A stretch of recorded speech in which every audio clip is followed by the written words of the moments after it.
মা কত ওই জন্য আমি কাটা করছি। আমি তোর মাসিকে একটা দাও না মিষ্টি। না, আমি মিষ্টি এই আলাদা মিষ্টি এই দেখো, একটা দাও তো। কি মিষ্টি? শুকনো মিষ্টি তো, তাহলে খাবো, না হলে ওই রসের মিষ্টি। আমি তোরই খাচ্ছি। হ্যাঁ আমার মনের ঘরে যেগুলো ফুটা আছে তাতে কি মুলা দিলে খাবি তুই? কে মুলা? মুলা মুলা চুলা যাই দাও, তোমাদের ওই তেলে রান্না করলে আমি খাবো। কোন তেলে?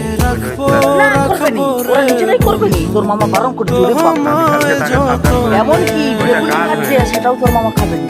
ওটা পুরো গাঢ় হয়ে গেছে তেল। না না না, ই। একদম খাবেই নি তাকে। ওরে বাপ রে, মাসিকে দাও তোর মিষ্টি। মামা নিজে কাল থেকে বারণ করে ও, তাকে ডেকে নিয়ে যাও, সে যেটা খাবে তাকে সেটা দাও। তোর সাথে তুই করলাম কালকে মিষ্টি আন। খাবি কেন বলি? কালকে মুলা দিলে তুই খাবি আমার খাওয়ার সঙ্গে সাথে কি? না? তুই আমি খাস ঘরে তো? খাবো নি।